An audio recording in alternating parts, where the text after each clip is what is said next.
February's here. The shortest month of the year has suddenly become one of the best for video game releases. Even with Assassin's Creed Shadows being shifted to March, there is still an impossible amount of games to cover. This is the series in which we go over the best games of the month with a dash of dad jokes thrown in, from the AAA to the free-to-play and the hidden gems along the way. I'm Adam, hello there, let's do this.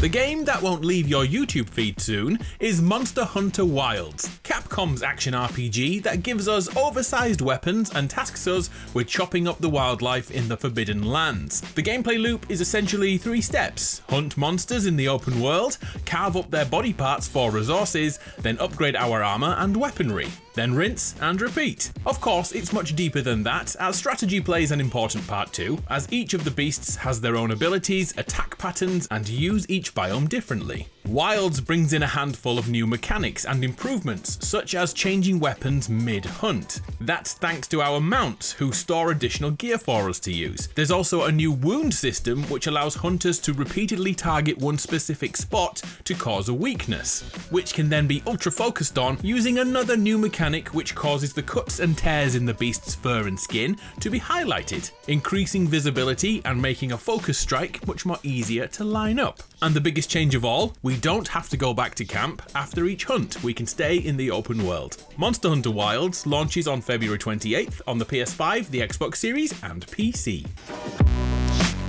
Another open world RPG that couldn't be further from Monster Hunter is Kingdom Come Deliverance 2. Essentially, this is a hyper-realistic medieval simulator. We play as a blacksmith's son who becomes a knight and is then set free in this open world. And that world is so vast that reviewers were given a whole month to review this game before release date. KCD2 is absolutely massive. But before you start thinking this is The Witcher or Skyrim, you should know it's neither. First, there's no fantasy elements. This is as close to the real medieval times as games get. And I'll be honest, it's a very slow game, painstakingly dull at times. It's definitely fun, but fun takes a back step in favour of authentic realism. For example, like real life, when a recipe needs to be brewed, we have to find the right book, read the ingredients, find and add the ingredients, and time how long to heat and stir for. And then in combat, this is not arcadey at all. Battles are based on realistic tactics of the time and how to use swords correctly. So be prepared to spend countless hours learning the ropes, mastering each element of the game. There is no instant gratification here. Everything is earned. Kingdom Come Deliverance 2 is for a very specific type of gamer, and I honestly do think this will be in the conversation for Game of the Year. But keep in mind, it's not for everyone. Deliverance 2 hits PS5, PC and Xbox Series on February 4th. Next we have Like a Dragon Pirate Yakuza in Hawaii, a hack and slash action adventure beat 'em up that spins off the series and puts our beloved cast on a desert island and a pirate fantasy begins. And it's as weird as it sounds, especially in the pirate city filled with scallywags. Combat happens both on land and on the waves, throwing fists or donning pirate garb complete with a pair of cutlasses to wail on your foes. And in the Pacific Ocean, Pirate Yakuza feels more like Assassin's Creed Black Flag, but with added Yakuza flair, like short-range flamethrowers, machine guns and ballistic rockets. As this is a Like a Dragon game, all the mainstays are here, such as the countless side quests and mini-games to fill your time for dozens and dozens of hours. Like a Dragon Pirate Yakuza in Hawaii lands on PS4, PS5, the Xboxes and PC. Another huge game dropping in February is Sid Meier's Civilization 7, the turn-based strategy series that has us building an empire, starting with forging cities and ending with conquering the world. They call these types of games 4X strategy, which can be summed up in 4 words: explore, expand, exploit, exterminate. A key update in Civ 7 is the ability to choose a civilization independently from a leader. So, hypothetically, Augustus Caesar could lead the Mayans, or Ben Franklin could helm the mighty Greek Empire. Sid Meier's Civilization 7 lands on February 11th on the PlayStations, the Xboxes, PC, and even the Switch can run this, which I find very impressive. Okie dokie, let's delve into the world of free-to-play games and Spectre Divide. Originally released on PC a few months back, yet this month Season 1 is dropping alongside the console launch. Spectre Divide is a tactical team shooter in the same vein of Valorant, with its own comic book art style. Players have special abilities to control the firefight, with different grenades, energy shields, and traps to set, yet it's the core ability we need to focus on, as each person has a clone, and we can place them down on the map before the game begins. We then switch between them freely in-game, flanking while knowing exactly where your second life is. This is the power of duality. The thing is, the character you are not using will sit and crouch, AFKing until you need them, so be sure to hide them from the other team. In between rounds, we buy guns, just like Counter-Strike. But we buy them in pairs. One for us, one for our Spectre. The devs have outlined all the changes from Season 0, including map tweaks, battle passes, and new locations. Spectre Divide is on PC right now, with PS5 and Xbox Series coming in February. No solid date yet, but the week beginning the 17th is the most likely. A game which went fully free to play last week is Smite 2. Smite is a multiplayer online battle arena, aka a MOBA. We all select a god to play as, with their own playstyle and unique skills and abilities, and join a lobby filled with other gods. The core gameplay is Conquest, which pits 5 against 5 on a large map with 3 lanes to control, with the ultimate goal to destroy the other team's home base tower. But getting all the way over there is not as easy as it seems, with many objectives to complete on the way.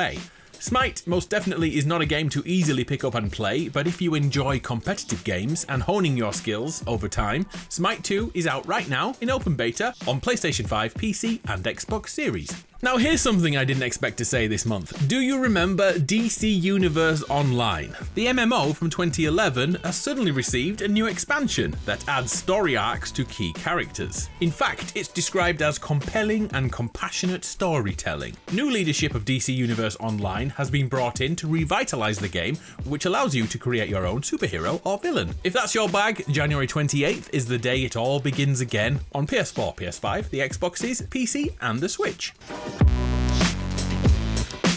At this point in the video, I usually transition over to the reduced price games, but I'm a bit clueless on where to place this next one, because it may be free to play, it may be a low priced game, or it may be a PS Plus game. Either way, I'm looking forward to the Midnight Murder Club. It's a first person shooter set in the dark. Each player is armed with a revolver in one hand and a torch or flashlight in the other, and it's up to each player to decide if they keep that light on or off, going blindly through the dark. The brilliance here is the proximity chat, which gets louder or quieter or more echoed depending on the distance between players and the rooms they are stood in. It's nerve-wracking and such dumb fun. Midnight Murder Club should release in February on the PS5 and PC, but no specific date or price has been revealed just yet, which is why I'm thinking this may be up to the publisher, Sony, who might be putting this on PS Plus. Don't quote me for certain, time will tell.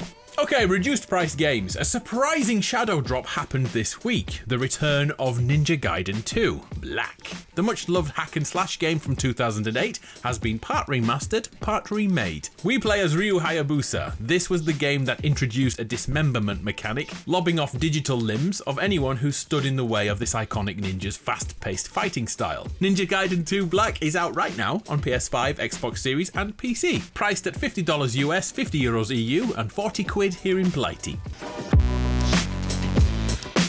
Oh, PlayStation gamers, you should know that the Xbox console exclusive Party Animals is finally on PlayStation. The physics-based brawler that pits floppy animals against each other will have you drop-kicking your best friends online and throwing them into trains to be the last person standing. Party Animals is the natural evolution of games like Gang Beasts, yet it does more than battles, as there's a Mario Kart-style racer in here. And just this week, an Among Us-style social deception game was added too. Party Animals is a $20 game in the US, which is £15 here in the UK, and it's out right now on the PlayStation 5, joining the Xbox and PC. Elsewhere in February, the new batch of Tomb Raider remasters drops on February 14th. Tomb Raider The Last Revelation, Chronicles, and The Angel of Darkness let us replay Lara's globe-trotting, with improved visuals and sound and modernised controls, and of course, all with those trusty pistols with unlimited ammo. Replay these games on February 14th on the PlayStations, the Xboxes, the Switch, and the PC. Oh, and it's Valentine's Day this month, isn't it? So have a look at this sandbox romance sim with over 100 fully voiced characters to sweet talk. Date everything. For some reason, we're wearing some magical sunglasses, and when it says date everything, it's more literal than you think. Coming to pretty much every platform on Valentine's Day, which is February 14th. Hey, you did it! We got to the end of another video, which means I owe you dad jokes. Like this one. What is Mario and Luigi's favourite fabric?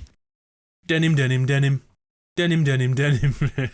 I thought it was really good. If I ever bought a horse, I would call it Mayo. Why? Because Mayo neighs. Thank you. Thank you very much. I recently went swimming with sharks, but I can't afford to ever do it again. It was so expensive. It cost me an arm and a leg. That was told to me by an 8-year-old. I'm Adam, you're awesome. It's been a pleasure. See ya.